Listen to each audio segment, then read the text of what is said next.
to another episode of making my own homemade trading card game. In this episode, episode 15, we're finally going to go over the newest version of the rules for the card game. The game has seen tons and massive overhauls and changes, some that you've seen and some that you haven't seen. And even the ones that I've talked about, I often don't explain it very well, only going up into a very early conceptual stage and then usually changing it before I get a chance to tell you guys exactly what's going on. It makes a lot of these episodes a little confusing to those, especially even if you follow the series completely. This episode right here is going to be a good place for me to direct anybody who's confused on how the game works, and for you to go, if I ever change anything, you're like, oh wait, what is he even talking about? You know what I change. Stuff in this video is going to give you a breakdown of the different ways the game works, mechanics, and rules, so that things that I add in the future will make sense, and things that I change in the future, you'll know exactly what's going on for that to be the case. So how does the game work right now? How to win. You want to deplete your opponent's stamina. Your stamina is your health points. It is your deck in a sense, but there's a bit of a caveat to that, and I'll go into that a little bit later. The important part is that your goal is not to deplete your opponent's deck. Your goal is to deplete your opponent's stamina, and your stamina can like sort of your stamina refills your deck. So depleting your opponent's deck is a way is moving you towards the winning goal. But doing that in of itself is not winning the game. There are 4 card types in the game, and I'll go over them now. So there's a gladiator, source, sprite, and action. That's not in the order that the pictures are shown, just the order I decided to write it for whatever reason. First off, we have gladiators. Gladiators are sort of like your leader cards. They provide your stamina values for when you're recovering stamina and cards from your deck that you've lost. They provide sprite levels to allow you to know just what sprites you're able to bring to the game and how powerful each of them will be. They also provide abilities. Obviously, because it's a card, you might as well put an ability on the thing, but generally there'll be very simple abilities to keep this as simple as possible. And obviously you're only picking one when you're building your deck. The next is your source card. Your source card is going to have an ability that activates when your source card is balanced. But when you add multiple different types of power sources to your source card and you gain more power, your source card has the ability to become unbalanced, which you don't want to happen. And if that does happen, then you'll end up with losing that ability and gaining universal stat changes across all your action cards, making them weaker unless you choose to boost, which is a bit of a double-edged sword in that sense, and we'll go over that in a bit. Sprite cards are your resource cards. You get 4 of them at the start of the game, and they're determined by what gladiator you bring to the game. They gain you action points, and they give you more action points as more powerful as they're higher level. They also give you effects that gain and scale per level. We're gonna go over sprites a little bit later, but they're generally that simple. They gain you more resources the higher level they are. And then you have maybe the most important card type in the game, your action cards. Action cards are how you're going to attack and defend. They have action point costs that you'll pay using your sprites. They have a power source type being bolster or burst. They have a shield value, so if they're put from top of your deck face down, they'll become a shield for you. And they also have a recovery stat, which is how much recovery points you have to spend to get them back into your deck. When it comes to deck building, every card in the game has pips at the very bottom that is going to tell you how many copies of a card you can run if you can run more than one. So obviously with a gladiator and a source, you're only getting one gladiator and one source. So no matter how many pips I accidentally put there, which it will usually just be one, you're not getting more than that. But for things like sprites, there are some sprites you can play maybe 2 of. You can have 2 of that same sprite. And obviously level still matters. So you can have one level 1 this sprite and one level 2 that sprite. And then some sprites, I don't know, if doubt I'm going to do it, might give you the ability to play 3 of the same sprite, or 4. All your sprites will be the exact same. Probably never going to happen, but in concept, that's why it's here on sprites. And then obviously on action cards, you get a 30-card deck. And this is going to tell you how many of each unique card you can play in that 30-card deck. Another thing about deck building is that there is 6 main disciplines throughout the game. Endure, Train, Command, Focus, Strike, and Rest. Now, these 6 disciplines, each have 6 different skills that come with them in set 1. And these skills are in conjunction with your sprite. So your sprite's going to give skills, and your action cards are going to need certain skills to play them. So essentially, um, that's another way that the action sprites give you resources in a sense because you need different skills to play different cards.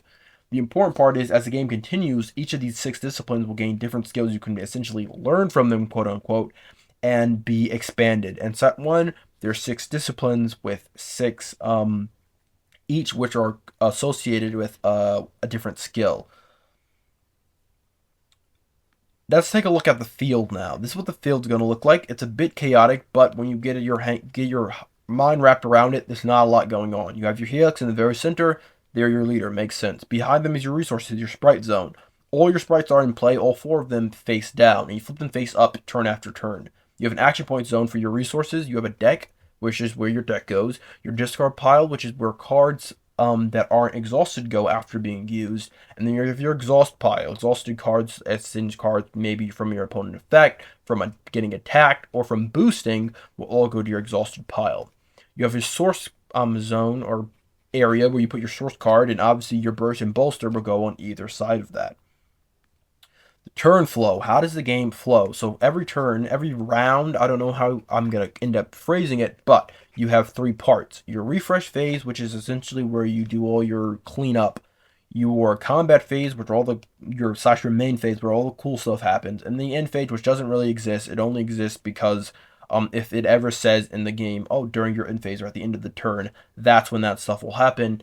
But generally, the end phase, nothing much as of now even happens during that phase. Okay, the refresh phase. You'll refill your shield cards. So as your shields get destroyed, which we'll go over later, you'll put cards from the top of your deck down into your shield zones. You'll draw a card from the top of your deck into your hand. Right now I'm thinking every turn you draw up to 3 cards, but that is eligible to change as the game goes on. You capture a new sprite, so if you don't have all your sprite face up, you can flip a new sprite face up. Then you muster actions from sprites. So depending on how many resources a sprite is giving you, you put the top card of your down face down to your action point zone. And there you go. So if you have one sprite, that's a level 1 sprite, and it musters 1 action point, you put the top card of your deck into your action zone, and that's it. Then you ready all your cards, so if any sprites are exhausted, or if your helix is exhausted, this is when you ready them. That's important because exhausted cards don't muster action points. Especially that's really important for sprites. So if you end up exhausting or committing or whatever you're not calling the term, your sprite cards, they don't give you action points on the next turn. So it's a bit of a drawback to activate those more powerful abilities. And then you resolve your source effects, which is how many power sources are under your source card. So for that, it's very simple. You count your burst sources, so the sources on the burst side of your source card, and you draw cards from your action points equal to how many you have there. If you happen to somehow have more sources there than you have action points, then you just stop drawing. And if you are to then you count all your bolster sources and put cards from your hand into your action point zone equal to the bolster sources you have. So if you have equal amount of burst and bolster, then you'll draw, say you have 3 action points, you'll draw 2, maybe you have 2 of each. You draw 2 and you put 2 from your hand into your action point zone. So nothing changes, your hand size stays the same and your action points stay the same, but you've been able to filter your hand a little bit from those random cards that got put into your action point zone. The combat phase is obviously where all the cool stuff happens. It's the main phase of the game. It's where all the the stuff goes on. The fighting, essentially. This is a fighting game, right? So players alternate taking combat actions and source action, or rather, until both players pass. So you pass it to me, pass priority to me. I can play a combat action and a source action. You pass priority, then I pass it back to you, and then you get to do that. And if we both pass consecutively, say I don't want to play my combat or my source action, and you say I don't want to use my combat or my source action, then the round ends and we go back to the refresh phase, or we go to the end phase, then the refresh phase. The combat phase, you can also claim the advantage. So this is sort of like Star Wars Unlimited, where you can claim the initiative. And claiming the advantage right now simply just means that you have it. You just recognize that you have it. Maybe I'll put a token up or something, or maybe there'll be a token in play for you to know. But generally, you claim the advantage, and now you have the ability to, any card that says, oh, if you have the advantage next turn, you can use that, and you'll gain those effects. And then, of course, the main benefit is that you can just start the next round. I thought it was a really cool mechanic from Star Wars Unlimited. It really makes that sometimes you run out of stuff to do before your opponent a lot earlier, and at least you gain some sort of benefit for having that happen to you. Sometimes because you break, because your opponent's being oppressive with their gameplay, or some other reason. It's really nice to have that in the game. Type of combat actions you can take. You can play an action card as an attack or a defense. So you can play to attack one of your opponent's shields or defend one of your own shields. You can play an action card to activate its combat action ability and then go straight to the discard pile. And you can activate a combat action ability on a card already in play. So if you attack with a card, then you can next turn, instead of playing another card, you can activate ability on one of your cards.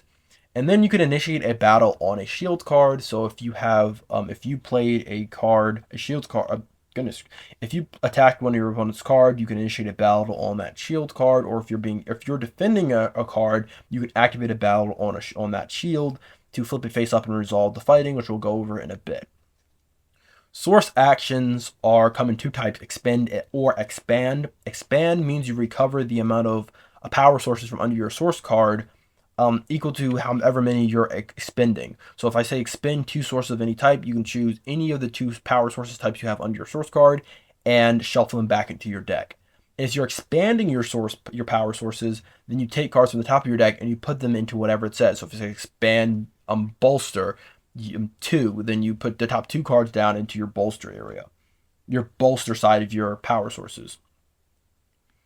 The type of source actions you can take during your turn is activate a source ability. So again, that may expand or expend on a card that's already in play. Play an action card with a source ability, and then that goes straight to your discard pile. Boost an attack or defense by expanding your sources. So every action card, most action cards have a source type, and if they do, you can expend them and boost them for their boost value. And you can exhaust the action card, expand your sources by their source value, and then they gain extra stats. And then you can also expend your source straight up. So if you have too many of one type and you don't want it to be the case, you're afraid of going and becoming unbalanced, you can go ahead and expend a source before the turn ends. Yeah, I think that already went over that.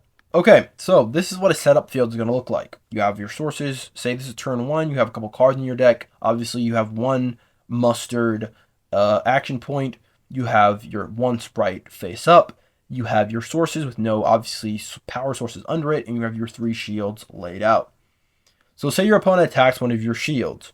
A completely common thing to do, because that's all you really can do that's one of the main things you can do during your turn.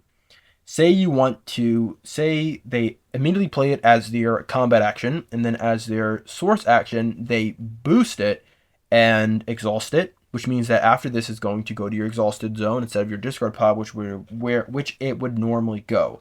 So they exhaust it and they boost it, they gain their burst or bolster or whatever, and then they pass it over to you. You play a defense card onto that same shield so that you can defend, obviously, and then you use your source action to boost that. And that means you will gain whatever its source type is. In this case, it was bolster. You'll put the top card of your deck face down on the bolster side. So now you have one bolster. And then you'll, of course, obviously have to pay the material cost when you play the card. So you play the card, you pay the material cost. Materials, right now, they recover directly into your deck. But they also might just discard themselves, because discarding themselves and recovering is about the same thing as it is now. As the game works right now, there's no main difference between the two. But then let's say you boost, obviously, and now your opponent takes their combat action to activate that battle. So they initiate the battle on that shield card, which they don't have to do. They can continue playing more cards or activating effects, trying to still alter the outcome of the battle. But now that they activated it, we resolve the battle. Obviously, you add up your opponent's attack numbers, that being their purple power, plus their boost if they boosted. So in this case, they'd have 3 attack. Then you'll take your defense value, which would be your purple number on the defense card you played, plus your boost if you boosted, and then plus your shield card's shield value. You do all of that, and then your number versus your opponent's number. The winner we'll go over in a bit. In this case, you won. So if the defender wins and your shield card isn't destroyed, what you'll do is you'll take this shield card and you'll actually discard it. So you'll throw it back into the discard pile where it'll eventually shuffle back into the deck. Your cards that you use will go into the representative zone whether you win or lost. So if you defended and you didn't boost with your defense card, it'll go to your discard pile. If you did boost with your defense card, it will go to your exhaust pile. And same thing for your opponent. The really thing that changes is what happens to the shield card. If you win the battle, your shield card gets discarded. If you lose the battle, then it gets exhausted, which we'll talk about how that may happen right now. So say instead your opponent attacks you and you decide not to block. He still boosts, obviously, but you don't play a attack card, a block card. So now you just revealed the shield and he initiates the battle. Assume you didn't do anything on your turn, we're skipping past that. But let's say get to the part. You didn't defend, your opponent initiates the battle, he boosted, he has 3 power, you have 2 power on your shield card. Well then, he obviously still exhausts his attack card, but you also now exhaust your shield as well. And then if your opponent is able to attack you without you having any shield in play for whatever reason, then you have to exhaust cards from your hand or from the top of your deck until you exhaust cards with a recovery cost equal to your opponent's total attack. And we'll go over recovery cost in just a bit, but essentially you have the deck yourself until you satisfy the attack value. Now, what I generally found when playing the game is that it's not often that you have no shields and your opponent's able to attack you directly, because if you play the game, it's very hard to attack 3 times, which means destroy all 3 of my shields, and then attack a 4th time while still defending yourself. If you choose not to defend at all, you're probably able to destroy all my shield and then go for my life or go directly at my stamina. But chances are you're going to want to defend yourself a little bit because leaving yourself completely open is oftentimes not the smartest play. At that point, you're kind of just playing a racing game with your opponent that you may well lose. So that's how combat works. That's the main combat phase in its entirety, really. Obviously, there's a lot more examples I can give of different card effects you can play from your hand straight to your discard pile, or straight to your exhaust pile, or activating abilities. But generally, that's how it goes. You do an action, a combat action, a source action. Your opponent does the same. Initiate battles, resolve battles, and until one player runs out of their stamina, which I'll go over in a bit. Before I do that, let's just go over quickly Burst and Bolster one more time while looking at a source card. So your source card starts sideways, right? That means it's balanced. It has equal sources and a bolster and burst on each side, which gives you access to its balanced ability. Then there's on each side of the card, in the bottom right, left, and the top right, there is an offset value. So you have for example, a bolster offset. So your bolster offset will say, for example, it's 2 here. So if you have 2 more bolster than you have burst, then your card will become unbalanced. You'll lose access to that ability, and you will then have the universal stat change. And the same the other way around. If you have 2 more bursts and you have bolster, then that thing will happen to you. You'll become unbalanced, and you will have to deal with that. It is important to note that as it is now, again, this is all obviously subject to change, and how I playtest it might change my opinion on how it works. Right now, all this happens during the resolve source effects phase of the refresh phase. So after you do all your drawing and whatnot, if you find out that you have too much burst, you'll then rotate the card, or you have too much bolster, you'll rotate it the other way. But now let's get into stamina and how that works, and how does the stamina values on your gladiator work. So your gladiator, obviously on the side here, on the right side, it has a list of 6 green numbers. Start of the game, you're putting 6 cards from the top of your deck under your gladiator, and your gladiator's stamina value, or their stamina recovery value, is equal to how many cards is the corresponding number for the amount of cards under him. What do I mean by that? So in this case, we have all 6 under us. We use the very top 6th number from the bottom. 6 numbers. So we have 6 cards under us. We have 5 recovery stamina. Stamina recovery. If we were to have to then recover that stamina, we would recover the 6th card, and we then be able to go through our exhaust pile and recover 6 points worth of recovery, stamina recovery cost. The terminology is obviously still going to change a little bit, But for example, this card, Decapitate, has a 1 recovery cost, which means we could get 5 ones back. Obviously, if you can do math, you'll find that you can also get 3 ones in a 2 or 2 twos in a 1. The point is it's 5. So you get your cards from your exhaust pile, plus the card that was actually under your gladiator, plus every card in your discard pile shuffles together to become your new deck. And obviously, if you may have noticed, as you recover more and more, you'll become weaker and weaker. So the second time you have to recover, which means, by the way, you're forced to recover whenever your deck runs out of cards, and you have to then get another card from your deck. So if you have to draw a card, if your opponent is attacking you, or if you're attacking your opponent's attacking you directly, or if you need to refill your shields. All these reasons would force you to recover, and you don't have a choice in the matter. Again, so if your second time you recover, you're recovering for 4. You get the card from under your gladiator, every card in your discard pile, plus you can get 4 ones from your exhaust pile, or maybe 2 twos, or maybe 2 ones and a 2, right? Well, the point is that every time you recover, you're going to get weaker and weaker, and that means your deck is going to be filled with weaker and weaker and weaker cards until your deck is so pathetic and puny that you're going to be a whole lot weaker than you were at the start of the game because you're running out of stamina. That's the concept. And if you are forced to recover, so if you have to draw a card from a deck and you can't draw, and then you have to recover, but you can't recover because you're out of recovery cards, you lose the game. So that's how that works. Another thing about your gladiator is obviously your sprites, like I talked about earlier. They have a list of your 3 sprites, and the way that you set it up at the beginning of the game is directly in order of the way it's listed on the card. So your level 3 sprite will go first, in this case, then your level 2, then your level 1, then your level 1. So that there's no confusion of exactly which level each of your cards are.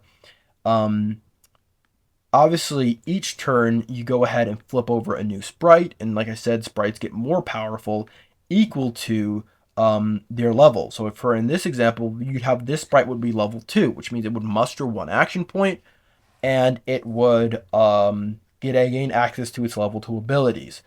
Again, if it gets exhausted or committed due to using its effect or another effect in the game, then it no longer musters the next turn because you ready your cards after you muster action points. So you count up all the action points all your sprites are giving you of unexhausted sprites, and you gain that many action points for the turn.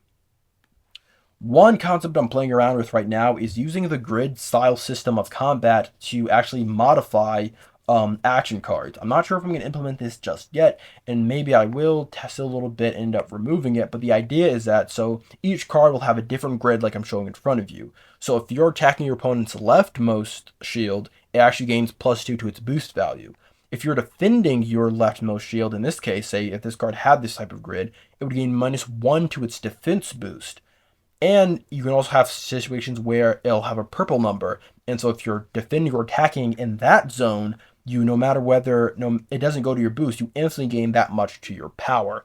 This idea is because a lot of my testing, a lot of my biggest problems was that immediately you start to realize that there's no difference between the shields you attack. Because shields are unknown knowledge, there's no incentive to attack one shield over the next.